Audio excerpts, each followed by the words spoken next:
Robert De Niro, remember him? He made great films like Goodfellas, Heat, and Dirty Grandpa. It actually wasn't terrible, it wasn't brilliant by any stretch of the imagination, even when I saw it in its extended form, but it wasn't a complete dumpster fire, as they say across the pond in America. But recently he's shown he'll do anything for money, and like Peter Kay and the Muppets, he's hauled himself out to Warburtons for a god-awful advert. Now I'd like to actually show you the footage from the advert while I'm talking about it, but you know, copyright. I mean, the upshot of it all is that Robert De Niro is renaming Goodfellas as Good Bagels. Just, God, why must we suffer this? What is the matter with you? Have you not got enough money? I mean, I've not seen The Intern, but my God, that looked like an absolute pile of shit. Just like a cheap, crappy comedy. I mean, I saw enough trailers for it just to get the gist of it. Just looked like the lamest comedy ever. A 70-year-old man being, how old is he now? He must be like 76, 75, 76. But he was a 70, and he's probably older than 70 at the time. A 70-year-old man just being an intern at a place of business. Wow. Another mismatched comedy. Great. There aren't enough of those. I'll put a link in the video description below, but just watching it as I go, Robert De Niro's waiting. Oh no, he's not waiting talking Italian. He just barges into the Warburtons office and he just complains about the bagels. Warburtons, Bolton's best bagel. He doesn't give a toss. He just goes, just moaning and moaning while the bloke from Warburtons, Jonathan Warburton I think his name is, I don't really care. He's sort of trying to justify in this 2-minute advert why his bagels are great. Meanwhile, Robert De Niro just comes along, sees Bolton home with the bagel, and one of his heavies just has something to cut down the sign with. Then they get on Bolton's bus tours, at which point Robert De Niro thinks it's funny just to sort of insult the guy on the bus, not the bus driver, the guy who sells the tickets, you know, like buses never have anymore. And they go to the bagel place later on, just nick a load of bagels, and they turn bagels into good bagels, and all the people involved have got funny names, just like Goodfellas. Good bagels from our family to yours. And then they're pushing, well, yeah, they're using the heavies to get rid of the old bagels off the store shelves and burying them with the same red lights as they used to bury bodies in Goodfellas.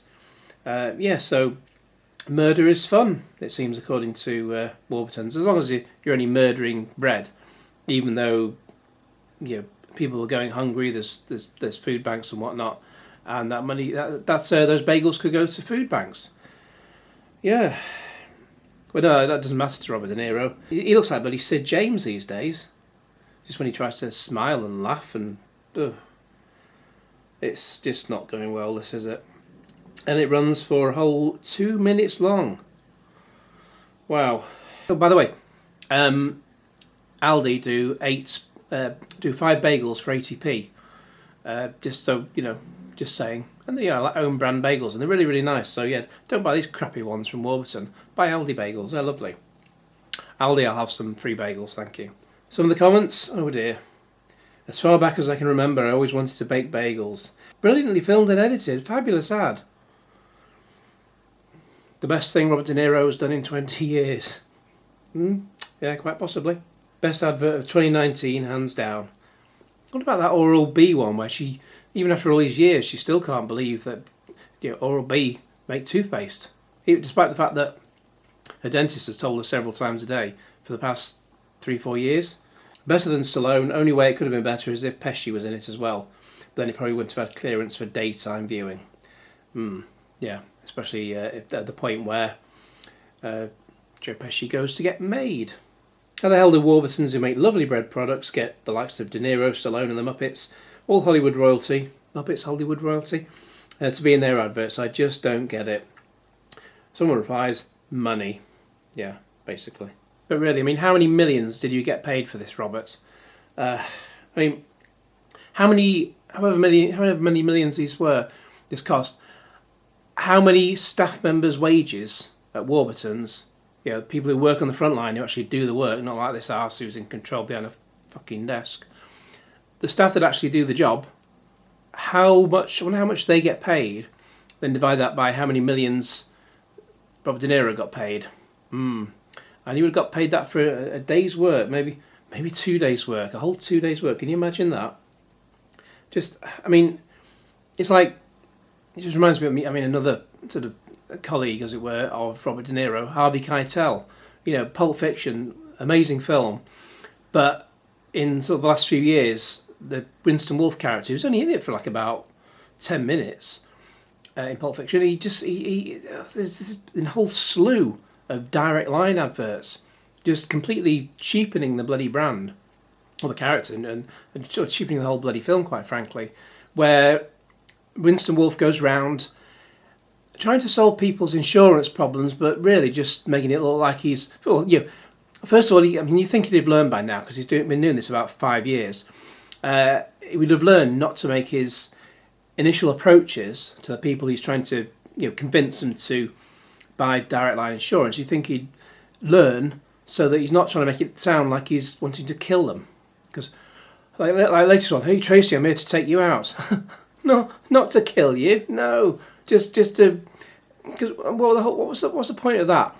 Why would anyone trying to sell insurance want to kill someone? Because if you kill someone, they won't buy your insurance because of the fact that they're dead and all their gloopy red blood is gone all over the carpet. I mean, I mentioned blood in like a recent vlog. I don't want to have that on my carpet because my cleaner is going to do her fruit. And also, Winston Wolfe is surely a creation of Quentin Tarantino. So, what hasn't he had a say in this?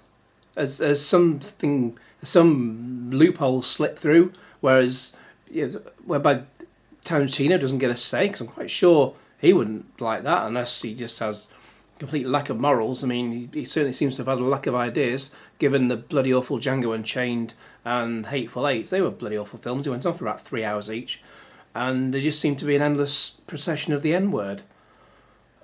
Awful, awful. As for Robert De Niro, I mean, he's got a new film coming out soon, well, at some point, with Al Pacino called The Irishman. It's directed by Martin Scorsese. Sounds like a good idea. Apart from all this, you know, we haven't had a trailer for it yet. We've had a teaser where you're just hearing some dialogue, and we've had a picture of the two, him and Al Pacino. Al Pacino's looking old. Just the whole thing, just stop. Just stop. Just stop. But like I said, I'll put a link to the advert in the description below. It's just beyond the pale. It really does make you think, why? Delilah. Who knows? Do you know? If you know, apart from the money, let me know your thoughts in the comments below. Will it make you buy more Warburtons bread, or will you take my advice and just buy the bagels from Aldi instead, or Lidl? I'm sure Lidl do bagels as well quite cheaply. Where was I the other day? Morrison's. They do 4 bagels for £1, I think. But I'm not in a rush for bagels, so I'll go to Aldi. Works for me. Oh, and it's hot as well. I guess that man-made global warming's finally kicking in, eh? Ha ha! Anyway, thanks very much for watching. Please like this video and share it with your friends, and subscribe if you haven't already. And cue another paycheck for Robert De Niro at some point. I bet he's getting paid more for that bloody advert, than he's getting paid for The Irishman. I would not be surprised. Cue Genesis.